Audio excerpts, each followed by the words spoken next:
Take a deep breath. Relax your shoulders. Let your mind become calm. And get ready to follow my voice slowly. Today, I am going to tell you a simple story. A story about honesty, choices, and the kind of person we decide to be when no one is watching.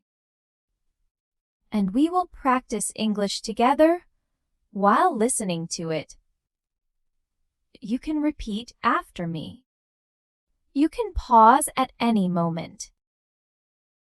You can speak each line with your own voice. Just let the rhythm guide you. Now, let us begin. My name is Ariana, and when I was in middle school, I lived in a quiet neighborhood near a small lake. Most days were simple. Most days felt ordinary, but one afternoon became a memory I will never forget.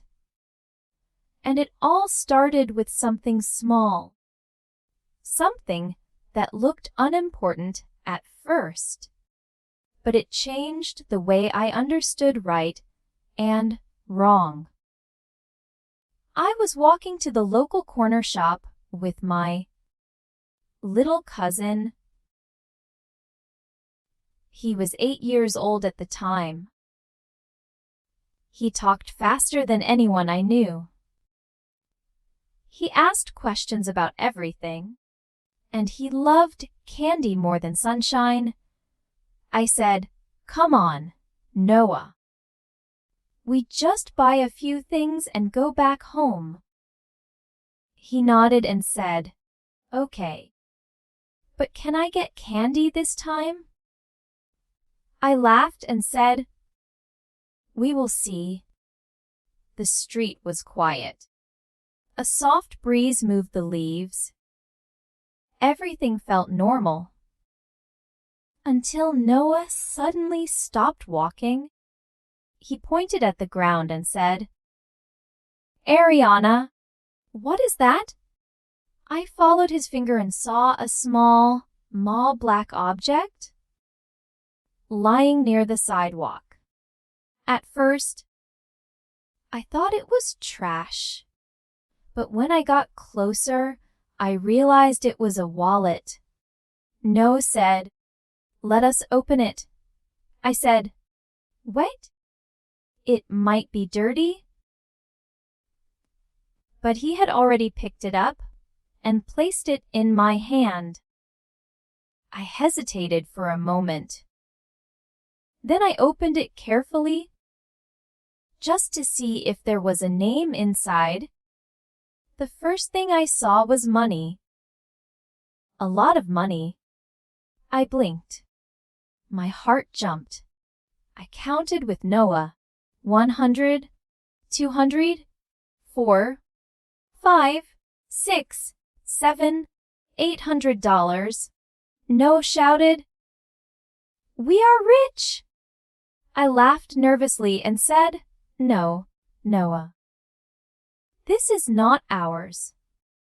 He looked around and whispered, "But nobody is here. Maybe this is a gift from heaven." I shook my head. "No, Noah, someone dropped this. Someone needs it." He crossed his arms.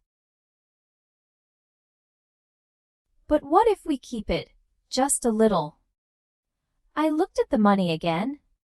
It felt heavy in my hands. My stomach felt strange.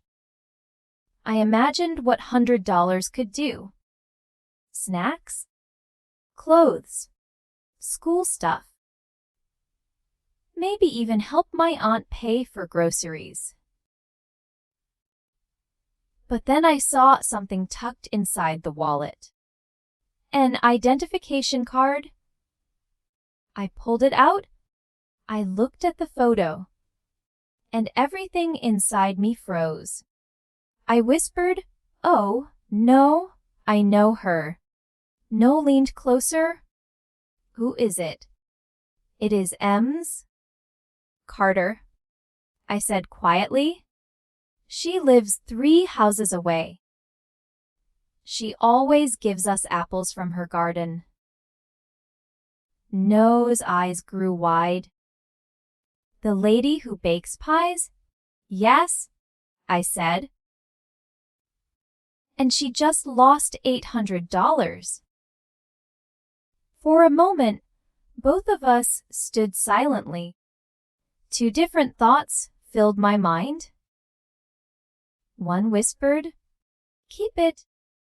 No one will ever know." The other whispered, "Do the right thing."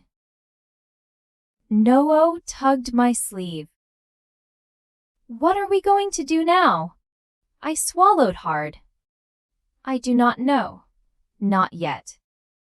Noah said, "We could buy so many things with this money." I whispered, "Stop, Noah. This is not ours. It belongs to her." Frowned. "But she is not poor. She has a big garden. She smiles every day. Maybe she does not need this."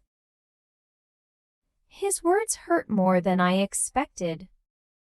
Because the truth was, we did not have much. Some weeks were harder than others. Bills worried my aunt. Sometimes we could not buy things we wanted. Sometimes we had to say no to simple things. I looked at the money again. $800. It felt like temptation was whispering directly to my heart. "Take me," it seemed to say. "No one will know." I closed my eyes. I tried to quiet the noise in my head. Then I remembered something. When I was 6 years old, I lost $5 at school. I cried the whole day. A girl found it and gave it back to me. I felt safe. I felt seen. I felt like the world was kind.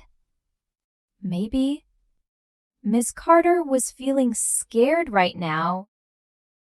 Maybe she was searching for her wallet.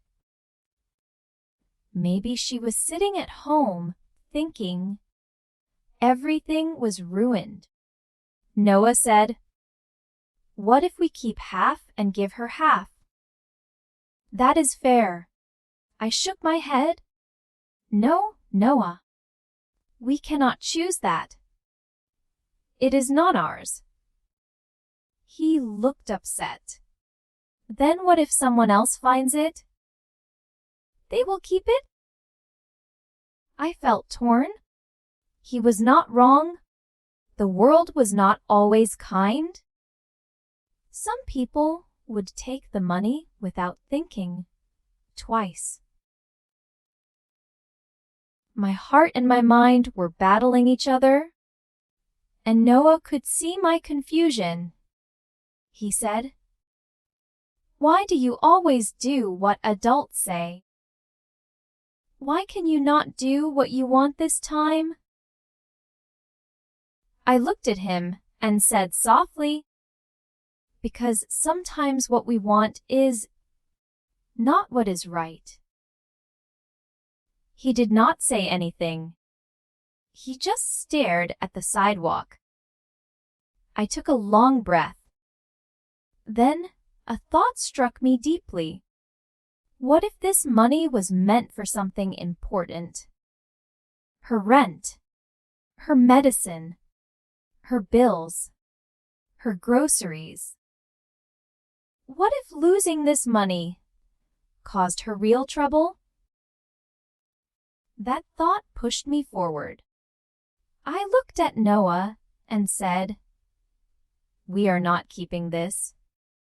We are returning it." He sighed loudly.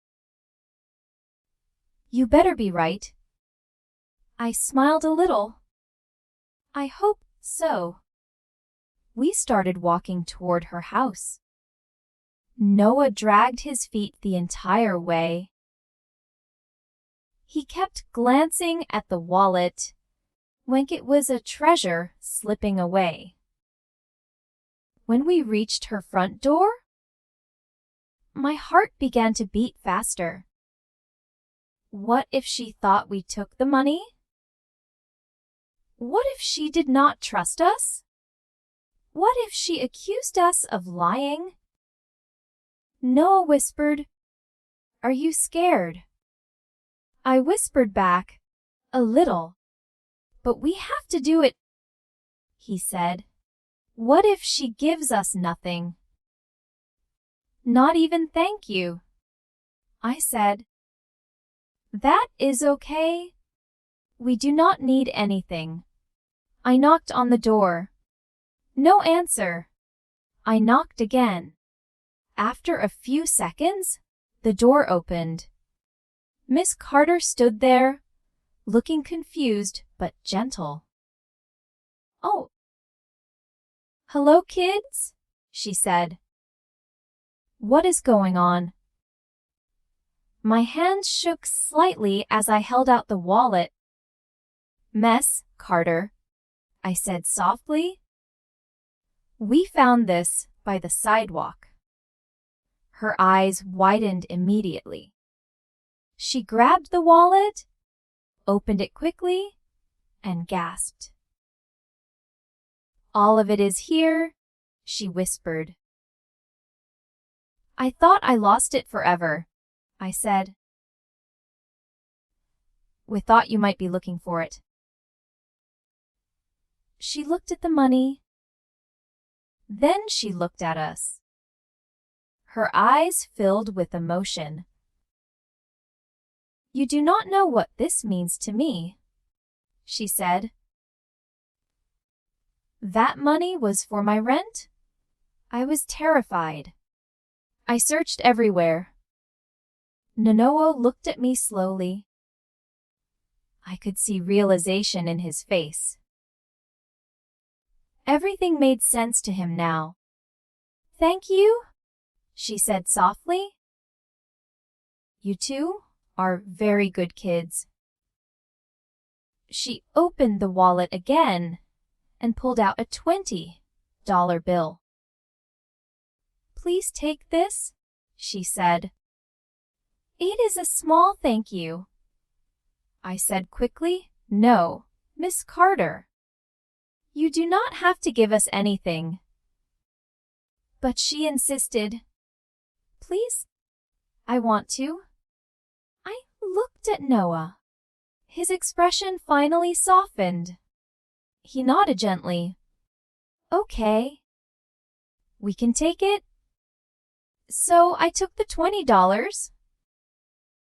"Thank you," I said quietly. "No," she replied. "Thank you. You just saved me from a very hard week." We walked home slowly. Noah held the $20 bill in his small hand. He kept looking at it. I asked, "What are you thinking, Noah?" He said. I was wrong. I did not understand before. "Understand what?" I asked. "That doing good feels better than keeping the money." I smiled. "Yes, Noah, it really does." He looked at the sky and said, "She was so happy." I almost cried. I said, "Too." We walked the rest of the way quietly, a peaceful quiet, a warm quiet. He finally said, "Can we buy candy with the $20? I laughed. "Yes. Now we can."